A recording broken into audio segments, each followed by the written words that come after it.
2011년 1월 2일, 한 대기업에 입사해서 나의 첫 직장 생활이 시작되었다. 하나님께서 이 회사에서 바닥에 떨어진 내 이름을 높이라고 하셨는데 라는 생각을 가지고 서울로 첫 출근을 했다. 나는 부산 지점 근무를 지원했기에 부산의 한 지점에서 일을 시작하기로 되어 있었다. 그렇지만 첫 3주는 입사 동기들과 함께 우리 회사가 운영하는 서울과 인천의 주요 매장들을 방문했다. 4명이 한 조가 되어 지점장님과 공채 선배들을 만나 각 지점의 소개를 듣고 매장을 둘러봤다. 우리는 매장의 장단점을 파악하고 매출을 올릴 수 있는 아이디어를 만들었다. 한 지점을 방문했을 때의 일이다. 점장님과 식사를 했는데 그분은 다른 지점 점장님보다 더 젊고 멋져 보였다. 그래서 나는 기대를 갖고 질문을 했다. 결혼을 할 여자를 볼 때 어떤 점을 보면 좋나요? 나와 동기들은 초롱초롱한 눈빛으로 대답을 기다렸다. 첫째, 돈. 둘째, 돈. 셋째, 돈. 모두가 웃었다. 생각하지도 못한 대답에 웃음이 터졌지만 이곳이 서울이어서 그런 건지 아니면 내가 입사한 회사의 특징인 건지 이 말이 사실인 건지 농담인 건지 어린 마음에 알 수가 없었다. 3주가 지나 부산의 한 지점으로 출근을 하게 되었다. 나는 매일 출근할 때 매장을 돌며 기도하리라 하는 마음으로 출근을 했다. 먼저 내 눈에 들어온 것은 명품들이었다. 모든 직원들은 명품 가방, 명품 지갑, 명품 벨트, 명품 옷까지 수많은 명품들을 가지고 있었다. 탐욕을 주의해야겠어. 나는 저렇게까지는 하지 않아야지 라고 생각을 했어야 하지만 나는 그렇게 생각을 하기에는 너무 어렸다. 와, 좋아 보인다. 멋있다. 라는 생각이 들었다. 나는 물질에 대한 분명한 가치관이 없었기 때문에 이내 흔들리고 말았다. 시간이 지나며 나도 명품 가방, 명품 벨트, 명품 지갑을 하나씩 갖추게 되었다. 내가 명품들을 들고 있을 때면 내가 이 정도의 가치가 되는 사람이야 라는 생각이 자주 내 머릿속에 들어오고는 했다. 회식 자리에서도 철저히 무너졌다. 미국 교환학생 때 맥주를 마시는 생활을 했기에 첫 회사에서 높은 분들이 권하는 술을 저항하지도 않고 자연스럽게 마셨다. 처음에는 회식 문화가 힘들어서 그만둘까도 생각했지만 이내 회식하는 자리에 익숙해지고 있었다. 누구나 입사 후에 한 번은 느끼듯이 첫 한 달은 내가 이러려고 힘들게 들어왔나 하는 생각이 많이 들었다. 업무 처리가 선임들의 기대보다 느리고 선임들처럼 담배도 안 피다 보니 혼을 내기도 하고 달갑게 보지 않았다. 회의 때는 실무를 모르다 보니 어떤 의견도 쉽게 낼 수가 없었다. 그리고 그룹에서 뽑은 공채 사원은 그 지점에서 없었기에 얼마나 잘하는지 보자와 같은 일종의 경계심 속에서 적응의 시간들을 보냈다. 나는 결심했다.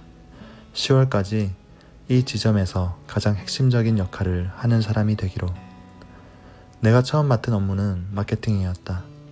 그래서 출퇴근 시간에는 마케팅과 관련된 아이디어에 몰두했고 업무와 관련된 수많은 책들을 읽었다. 업무의 속도가 붙으며 마케팅뿐만 아니라 경영기획과 관련된 중요한 과제들이 주어지기 시작했다. 그리고 그 매장의 액세서리 브랜드, 준명품 패션 브랜드를 직접 담당하게 되면서 여러 브랜드의 매출과 직원을 관리했다. 10월이 되었을 때 나는 이 지점에서 가장이라고는 할 수 없지만 꼭 필요한 사람이 되어 있었다. 일에서는 빠르게 적응을 해나갔지만 나는 중요한 것을 놓치고 있었다. 바로 주일 성수였다. 토요일과 주일에도 매장이 운영되다 보니 매장 관리자들이 돌아가며 당직을 나와야 했다. 그래서 주일을 지킬 때도 있고 못 지킬 때도 있었다.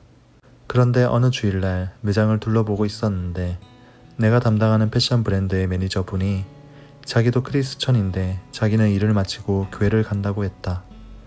청년들을 위한 저녁 예배가 주일마다 있어서 일을 해도 매주 갈 수 있다는 것이었다. 그래서 지금도 출석하는 부산 수영로 교회를 그해 11월에 처음 나가게 되었다. 그렇게 큰 교회를 출석한 것이 처음이라 처음에는 얼떨떨했지만 금세 청년 저녁 예배를 기대하게 되었다. 나는 특히 예배를 마치고 자유롭게 기도하는 시간을 좋아했다. 나는 주로 빠른 속도로 소리를 내서 기도를 하고는 했다. 그런데 오랫동안 기도를 하지 못해서인지 큰 감동을 느끼지 못했다. 그렇게 기도를 하다가 입이 피로하면 묵상 기도를 했다. 그러다 또 기도가 안 되면 영어로도 해보았다. 영어 기도는 익숙하지 않다 보니 천천히 말을 해서인지 한마디 한마디를 정성껏 해서인지 내 마음에 감동이 올 때가 있었다. 그렇게 한 달 정도를 보내니 온전한 주일 성수에 대한 소망이 생기기 시작했다. 그래서 예배 후에 기도의 시간마다 이렇게 기도했다. 하나님, 이제까지 영업관리를 하면서 주일날 출근을 안 한 사례가 이 회사 역사상 없다고 합니다. 그렇지만 저는 주일을 꼭 지키고 싶습니다. 하나님, 제가 주일을 온전히 지킬 수 있도록 도와주세요. 한 주 한 주 그 기도를 할수록 간절해지고 어느 때부터인가 눈물로 기도를 했다. 그 기도를 시작한 지 3개월쯤 되었을 때 갑작스럽게 우리 지점에 대졸공채 후배가 2명이나 들어오게 되었다. 1명도 들어올까 말까한 상황이었는데 2명이나 들어왔던 것이다. 그래서 스케줄을 짤 때 선임들도 말하길 3명이나 있으면 내가 토요일날 나온다고 하면 주일날 굳이 나올 필요는 없다고 했다. 나는 그 이후 1년 동안 한 주도 빠짐없이 주일 성수를 할 수 있었다.